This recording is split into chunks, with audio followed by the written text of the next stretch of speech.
I'm Leigh Brown. This is Crazy Shit in Real Estate. Today, we're going to talk a little bit about investing and, in specific, about Section 8 with Stacey Duvall, investor and realtor extraordinaire from Kentucky.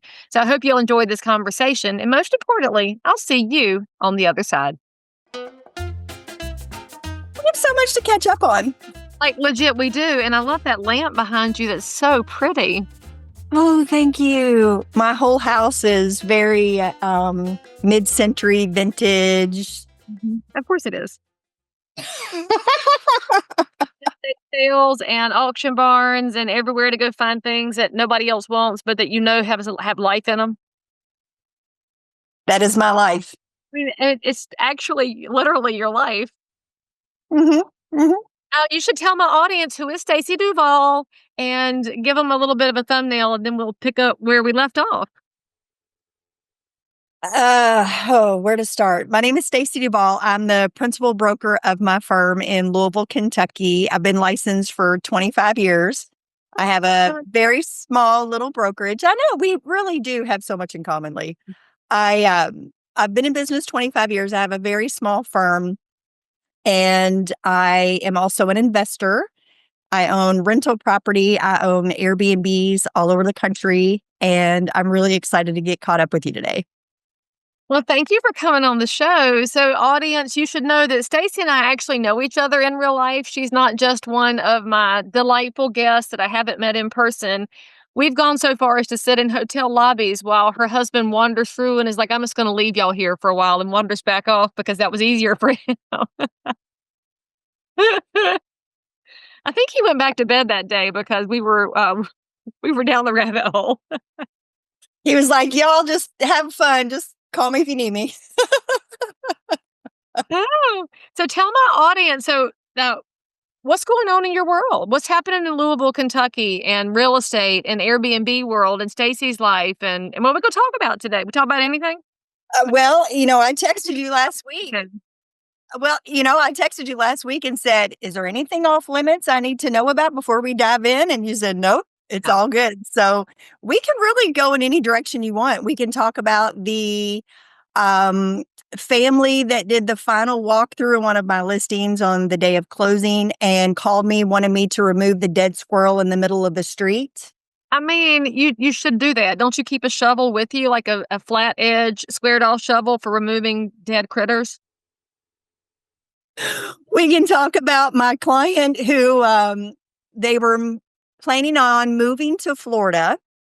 And so we were getting their house ready for market. They fly to Florida to meet with their agent down there to look at properties. The wife gets absolutely shit-faced on the flight, starts a fight with the person next to her, and gets arrested when they land in Florida. And then they're so mad at the state of Florida, they're not moving. I just have to ask, were they on Frontier or Spirit Air? And before y'all say something in the comments, that's the airlines that are on TikTok for that kind of foolishness. I don't see it on American, on these boring airlines that I fly on. I haven't seen that yet, but that's why I don't take Carnival cruises either. I ain't getting on a Carnival cruise ship. No way, no. My daughter asked me the other day, and she's 20. She's like, Mama, why don't we go on cruises? And I said, well, your daddy gets seasick. So that's one reason we don't go on cruises. But the other one is, I've watched them on the internet. I don't want to be on one of those boats. And she asked about Carnival, and I said, well, you're 20, so you go right ahead on, and you just save your money and let me know how that goes. I'm probably a Viking person at this point and eating dinner at 4:30 with the old people. But, okay, so she got mad at Florida because she got drunk and got in a fight. I mean, that seems perfectly rational. And isn't that the story of real estate? Is perfectly rational people? It is so fascinating, the things that we could put in a book. If we wrote a book about this, I know you've got lots of books, but books about our experience. Like, our business is full of those stories. So why is it that real estate is told in HGTV terms, which is so vanilla and so boring, and we all know how formulaic it is? Why is it that there hasn't been a real life story on real estate? And I've pitched it to a couple of different networks. I've had some talent holds and some showrunners. Nobody will pick it up, but they'll do the trashy crap on Selling Sunset. And then they'll show freaking Property Brothers and House Hunters till we're all just glazed over. I mean, this is a missed market, Stacey. They're missing out. We should probably talk to somebody at HGTV to get that going. We need to. I don't think it's HGTV. I think we got to go Bravo. Although in some instances, it might be Lifetime television for women because we've seen that happen in real estate too. Rolling, and we'll film it on a Carnival cruise. I mean, there is CE at sea in some states, including my own, where they have a cruise where they do CE together, but I haven't been on one because I don't do cruises, as I just said. So I want to, the dead squirrel, can we just point out that in the South, we do have roadkill and we don't eat our roadkill. So can you please just say that in Kentucky, she was not asking you to prepare the dead squirrel? I think that is important to point out, Stacey. Yeah, it is. I've heard that that is a thing in some areas. That's not why she called me. There were some very bougie buyers who did not want the dead squirrel at the end of their driveway. I told her to call the road department. You have to defend Kentucky, girl, because somebody has to. Let's talk about that investor part of your life briefly, because you mentioned that you do Airbnbs. I know that I prefer staying in them, and I have a couple of them, but they're under attack in so many different markets. What is your special sauce for finding a place where they will be welcomed and accepted in a marketplace? Are you looking for resort and second home kind of places, or do you do your Airbnbs in towns where there's not very many hotel options? So there's a couple of different answers to that. When I'm looking personally for myself, I'm looking in secondary and tertiary markets. I'm looking outside of the big cities because there are so many regulations from the cities and counties and ordinances that they won't allow Airbnbs. So we really just completely avoid those areas and go on the outskirts where a lot of people still really want to stay. The only caveat to that is that here in Louisville, there is a rule that if it is zoned commercial, all bets are off. You can do anything you want to it. So the properties that I own here in Louisville on the Bourbon Trail are zoned commercial. So I don't have to do anything. I don't have to get anybody's permission for anything. So did you get them rezoned, or were they already zoned commercial when you bought them? They were already zoned commercial when we bought them. One was a tattoo parlor, and the other was a washable diaper service. So they were already businesses when we bought the properties. So this might be sitting here thinking, like, when you have an area in a town that's growing and the commercial has come in and there's that one leftover ranch house in the middle of all the commercial, that might be a good Airbnb. Yeah, I tell my investors that I assist them with getting started in short-term rentals. I tell them the very first thing you have to do before you research how many people are traveling to that area, before you do any of that research, you have to find out if the city will allow Airbnbs in that neighborhood. And even within residential neighborhoods, there's, as you know, there's a lot of HOA rules that limit not only long-term rentals, but definitely short-term rentals. So that's always the number one thing you have to research is, can I even do it here? Which goes back to the point of, why are so many real estate agents afraid of investing, Stacey? It drives me nuts because in theory, when you're helping somebody buy a home, you're doing all this research anyway, because I even want my full-time homeowners to know if they're buying into an area with rental restrictions so that they can be thinking through the process. So agents know what houses are worth. They know that there's restrictions in an area. What holds them back, do you think? I really think that it's that they just don't have the funds. I think most people, most consumers, and then definitely most agents are just not that good with finances. And you and I have talked about money and finances and running a brokerage before. And I really think that they are scared of failing. They're scared of the investment. They're scared of the time. They're scared to start a business that is brand new to them. Oh, I know real estate. I know how to buy and I know how to service consumers. I'm just going to keep doing that because that's what I know. And that's one of the things I really try to educate my agent friends with is you just have to get started. It's the same advice that we give to our first-time home buyers that want to be so picky and they want hardwood floors and granite and stainless steel appliances and their budget's entry level price range, I tell them, stop being so picky. Just get in. Just buy your first house. And this is what I call your stepping stone house. This is not the house you're going to live in forever and retire in. This is your stepping stone house. Just get in. That way you can start growing your equity. And then when you sell that house, you roll that equity over in your next one as the down payment. But just getting started is the scariest part. Which that's easier to overcome on something you're going to live in because you can think through, all right, I'm making a payment here instead of paying rent. So it starts to have its own offsets. But on the investing side, it might be a different conversation because now you've got to talk cash flow and out of pocket expenses and managing a tenant. So, what is your secret sauce for getting somebody off the fence of the first investment property? Because it is a little scarier than what you're going to live in. It's absolutely scarier. And here's the answer to that question. I tell them the story of how I got started because I was just like everybody else. I was scared to death to buy my first property. And then when I finally did it, I thought, why did I wait so long to do this? This is so amazing. So here's the story. Very, very early in my career, I had my very first investor client, and he invested only in D areas of town. And I can go into the details of that if you'd like me to. So I'm driving down in this area of town that I have never been in. I just never had any experience with this area. The property was listed at $19,000. Now this was 25 years ago. So the price of the listing price was $19,000. And we're touring this house and it was in pretty poor condition. So here's the secret sauce. It was a 2-bedroom, 1-bath property priced at $19,000. The second floor unfinished attic had 8-foot ceilings. You know where I'm going with this. Yeah. He added a third bedroom upstairs. He put maybe, let's say, $10,000 into it. So he's all in on this property for, let's say, $30,000. And he was going to ask $750 a month rent. And I said, wait a minute, Bill. Wait, those numbers, I don't understand those numbers. Walk me through this. How does this work? And then he taught me ROI.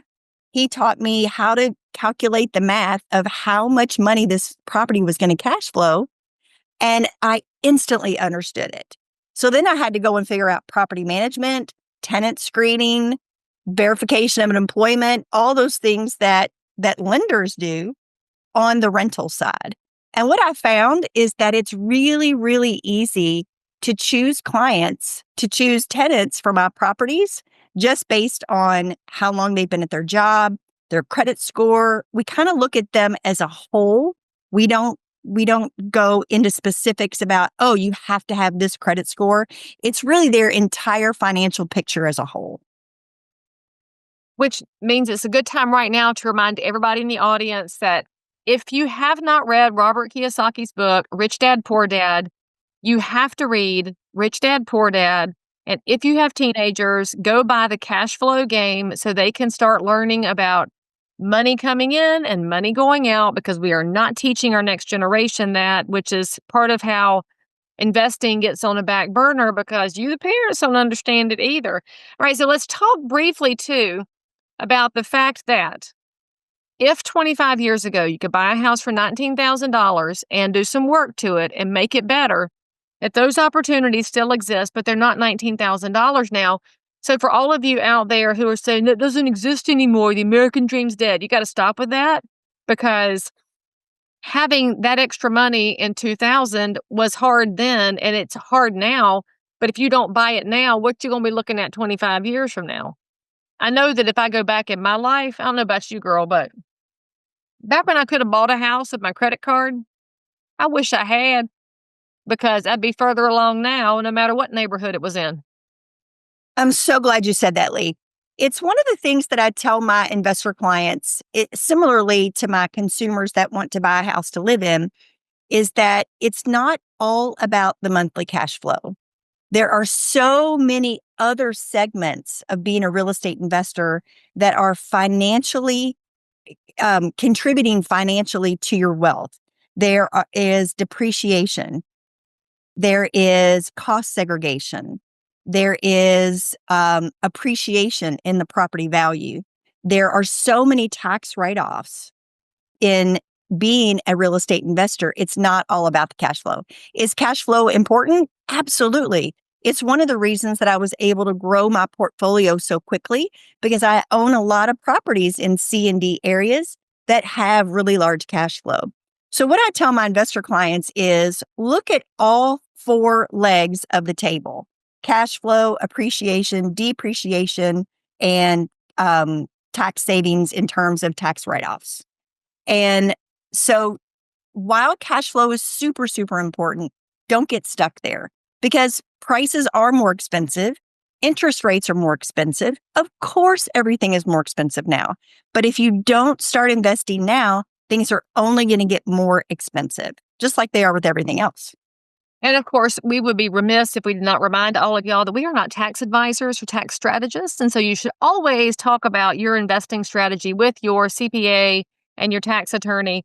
And as we mentioned, those pieces, there's one special thing that you have access to as a licensed real estate professional, which is taking a passive loss. And so if you are an investor who loves your realtor, you can still get a license and still use your realtor, but then you have access to another tax strategy, which is passive losses. And I know a lot of investors who've gone out and gotten their license, not because they have any intention of doing what you and I do, but because they want to take advantage of the tax benefits of taking a passive loss if that actually becomes something that's beneficial.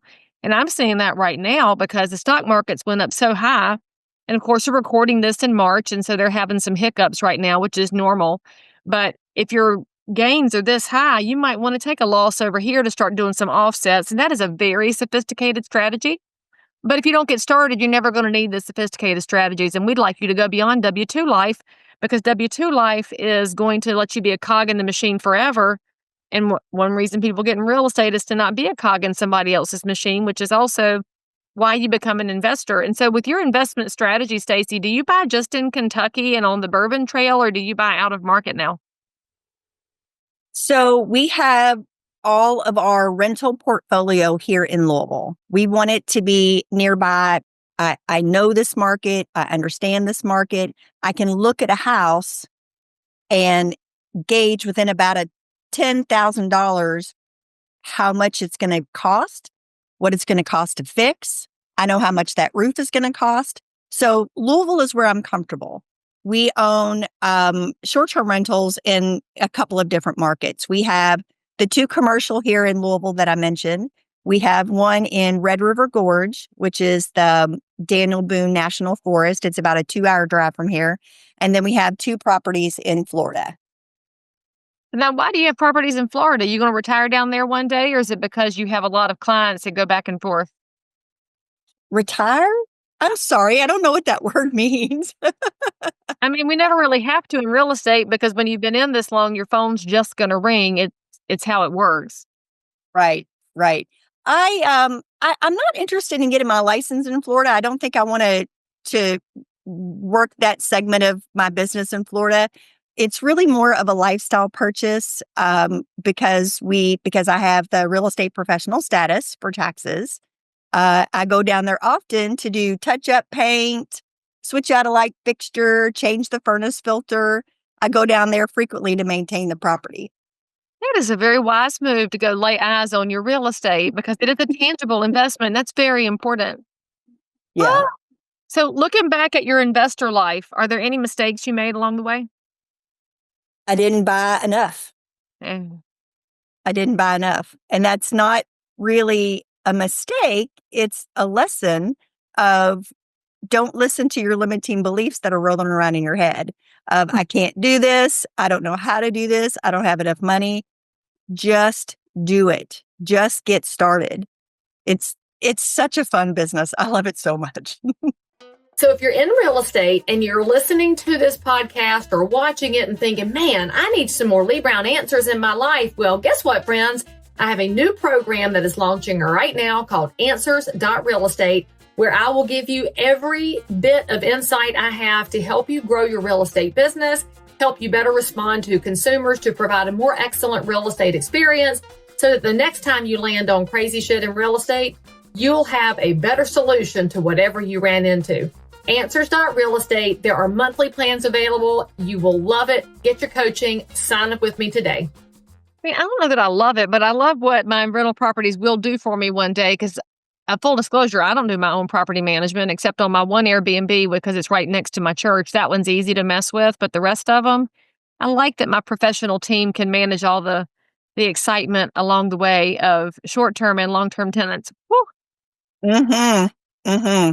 So I manage about half of our portfolio, and then I have another half of it that I've given to another property manager who's also the principal broker of his firm, and he has decades of experience with Section 8. And so I have lovingly and excitedly handed over all my Section 8 properties to him because he understands the paperwork. He understands the process. He knows who to call if he has questions. I don't know any of that. And I don't want to have to learn it all. And it changes so frequently. So I've given him all my Section 8 properties, and he is awesome. He's really, really great. So I manage a lot of our other properties that, again, are here in Louisville that are a lot easier to manage. And then I manage 3 of our short-term rentals. So we got to talk Section 8 because it is one of the really wise investor strategies you can take as a landlord, but it gets such a negative rap in the press and in public media and then amongst people who would say that you're a slumlord if you offer Section 8, and it's not like that at all. So I'd love to hear you talk about how you landed in that space and what you've learned along the way. I love Section 8. I don't love the process. I don't love the paperwork. I don't like the time delays. That's fair. But it is, thank you. It is a very, very exciting segment of my business because I over improve my properties. All of my properties, no matter where they're located, have granite countertops and stainless appliances, even my Section 8 properties, because I want to provide that beautiful home for my residents. I don't care where the house is located. But it's also a really smart investor move to put granite countertops in your kitchen because not only are they indestructible, but it's also going to appraise for more, which means I can do a higher cash out refi to go buy more houses. So the Section 8 process, we have found it's really not that bad at all.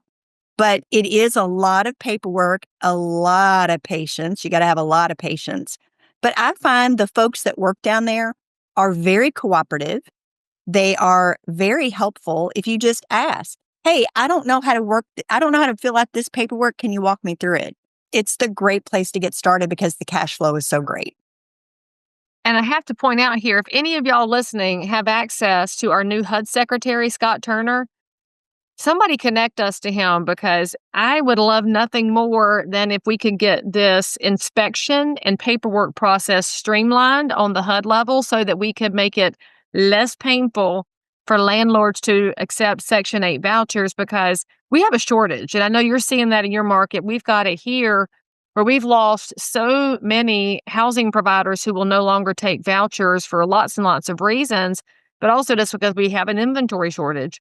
If we had more people that weren't scared of the program, we could then have a place for residents who have achieved a housing voucher to go.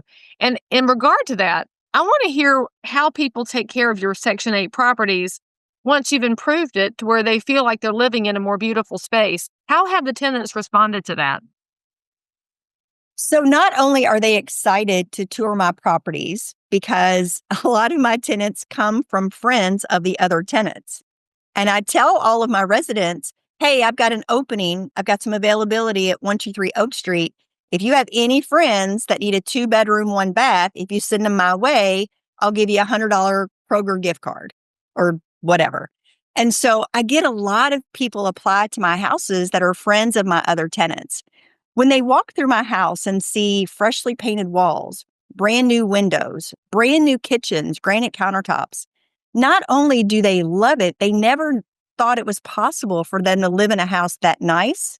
It flies through the Section 8 inspection, so there's no delay getting that new resident moved into my property. And it doesn't sit vacant while I have to go back and do more repairs for Section 8. So not only do I rent my properties faster by over improving them, I get a higher appraisal, which we've already discussed. But then when that tenant's been there 1 year, 2 year, 5 years, and they get the itch to go look for another house, they might want to move. None of the other houses are as nice as mine. So they call me and say, yep, I want to renew for another year. Okay, fantastic. I'm so excited you're staying. So it's Are they really, taking better care of the property because it's prettier? Do you get less of the wear and tear and the trashing of a house that some housing voucher people have a reputation for, whether it's true or not? that doesn't happen with just voucher people. That can happen with any tenant, anywhere, in any area of town, in any price range. What I do as a property manager, if I got my property manager hat on, part of my screening process is they have to fill out the application first before they tour the property. In the same way as a real estate broker, if I'm going to represent you in buying a house, we got to get your financing done first. It's a very similar mindset. So I get a lot of pushback from that from some applicants. And I say to them, this is our process. If you are not able or unwilling to complete the application, no worries at all. I wish you the best of luck on your search. But this is our criteria. You have to fill out your application first. So I do all of my screening before they even see the property. And this is for the properties that I manage, not only for me, but for other investors in any area of town. It's just part of my process. Once that applicant is approved, we tour the house so I can meet them face to face. And I tell them, bring all your kiddos, bring your family, bring your mama. I'm anxious to meet everybody so I can get a sense of, do I want these people living in my house? And then my last step of the screening process is I go see where they live right now. I want to see how they take care of their house that they're living in now. And I want to talk to their current property manager and find out, how many times have they been late in the last year? Have you ever had any code violations on the house that were the responsibility of the tenant? And how is their communication? The communication and cooperation is one of the most important things I look for in tenants. Well, it has to be, because things do happen. People do lose jobs. They do have medical emergencies and they may be late a month. But if they communicate and tell you what's going on, it's so much easier to say, all right, let's figure this out and solve it. Because I don't know about you or me, or any landlord, we don't want to have to run people off for not paying. We'd like for you to stay and keep paying. We want to try and find a way through that. But hiding is not the solution. Communication is the answer. And I love that idea too of meeting the whole family, because they're all going to be in and out of the unit. It would be nice if that tenant had the support of their family and friends and some buy-in so they could take care of it and not have to move again after a year. Because one frustration tenants have is getting uprooted over and over. I love my long-term tenants. I love it when they're able to stay put a long time and get to know the neighbors and the neighborhood. And that's all about the property that I provide. And it's about the community and how they accept the tenants, which as a landlord, you want to put in great people so they can stick it out in that community. And I especially love that you pointed out this has nothing to do with the price point of the rental. It's not that it's exclusive to Section 8 voucher recipients or that it's the executive tenant. People live how people live. And I want people that are going to make an effort. And I don't care about their socioeconomic status, but there is a challenge on Section 8, of course, and that's that in some markets, the amount that is paid on behalf of the voucher recipient is lower than market rent. Has your property manager been successful in going to the housing department to get those numbers improved? Because it's generally just a conversation. Excellent question. That scenario just happened to me this week. I have a 5-bedroom property that I'm moving one tenant from one of my houses to one of my other houses. She needs a bigger house. So in filling out her paperwork, I indicated on the Section 8 documents that the rent on that property was $22.50, which is a very reasonable rent for a 5-bedroom, 2.5-bath property. So we sent it in, and of course, Section 8 rejected it, and they came back at $19.88. So here's the conversation I had with my husband of, okay, what do we want to do with this?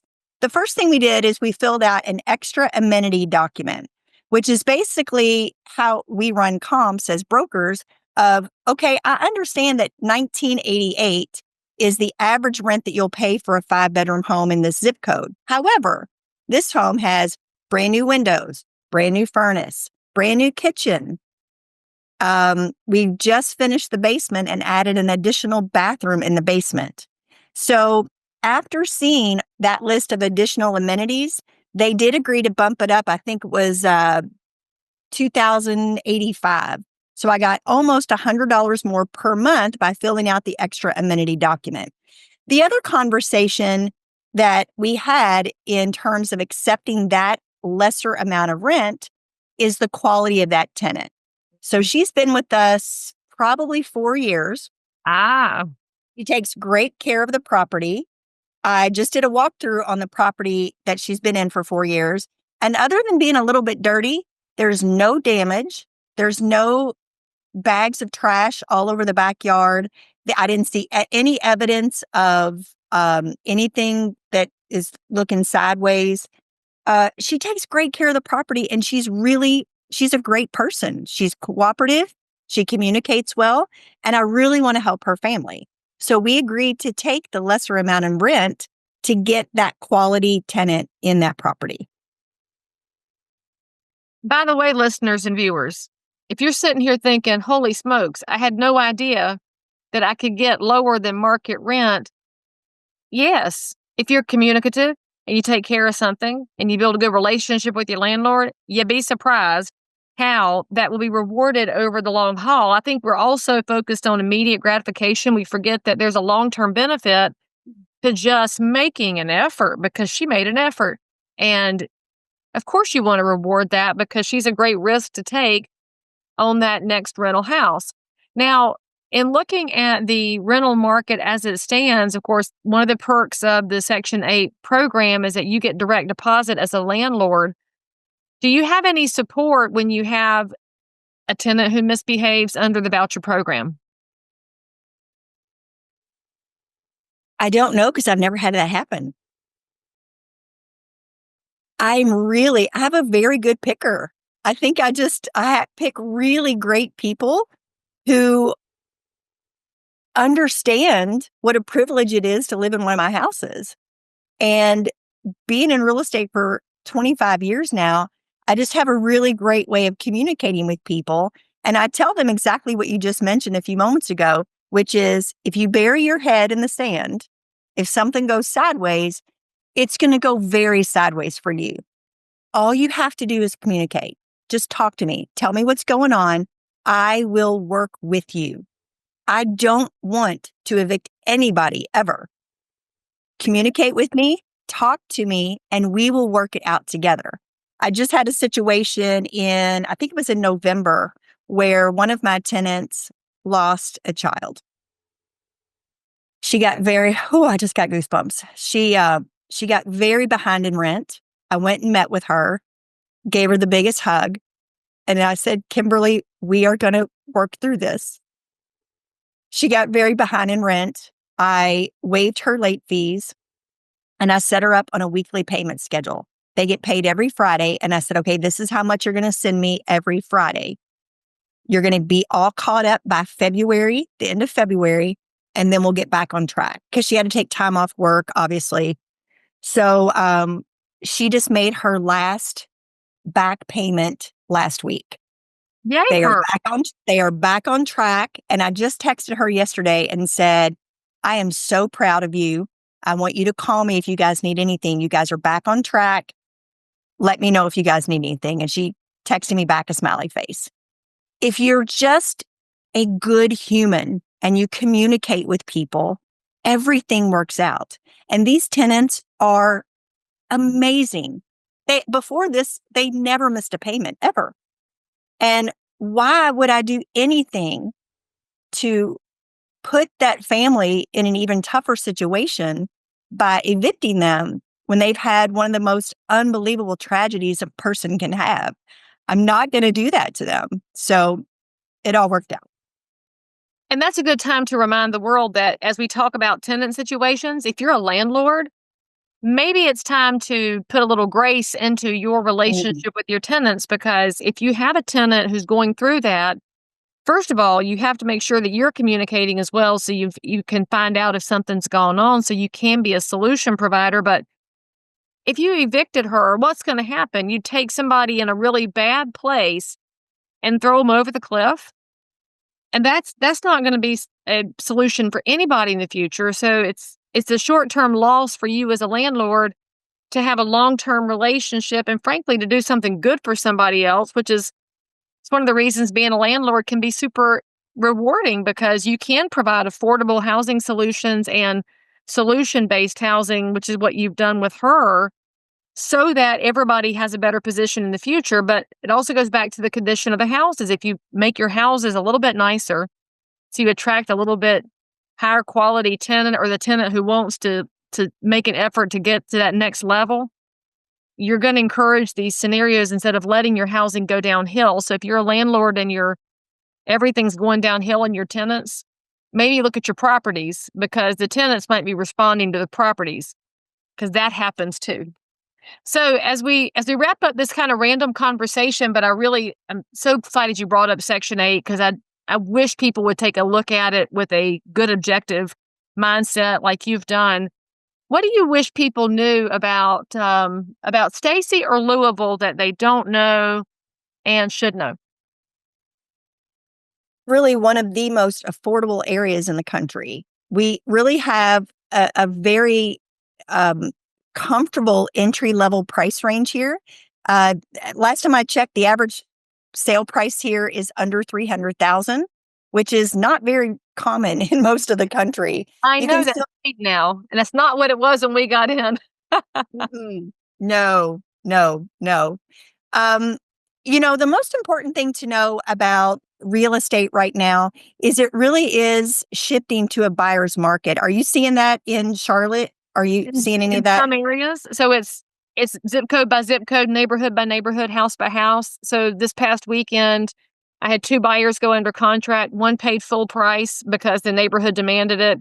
The other one got a smoking deal because it was a different scenario altogether. So buyers have power today they didn't have 3 years ago. That's probably a better way to put it, is that That's true. sellers can't just dig their heels in now, except in some houses in some neighborhoods. It's why you get a pro, right? It's why you want somebody who knows the market. That's so true. I have a listing right now. It's a cute little 3-bedroom, 1.5 bath ranch in the south end of town. I've had it on the market almost 3 months. It's not overpriced. It's probably a 8 out of 10 condition. And we've had 31 showings. 31.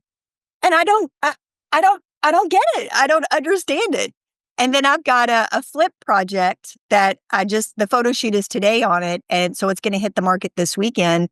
And we're going to be in multiple offers on it. I already know. So you're right. It is kind of weird. It's a weird market right now. But a weird market is why you don't rely on AI for your real estate information. You can lean on tools and apps to give you some ballpark information and some schematics of a market, maybe big picture economic data. But when it comes down to it, it's your experienced local realtor who knows the difference between house number 1 and house number 2. And by the way, if you are an unseasoned realtor and you're new to this professional life, get connected to a mentor that's been around the block and get busy learning, because you have to provide something more than other people provide, which is how you live 25 years and become a seasoned investor who can take care of Kimberly in her time of need, because it all adds up. So Stacy, if they're looking for a great realtor connection in Louisville, Kentucky, or your surrounding areas, what's the best way for people to find you? Of course.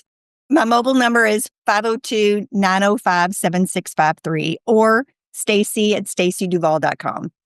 And of course, all of her contact information is in the show notes for this episode. And if you wrote down Stacy, she's an EY, not an I or a Y. So make sure you spelled it right, because you'll never find her otherwise. But thank you so much for coming on the show. It's always good to see you, and I hope to see you in person again sometime soon.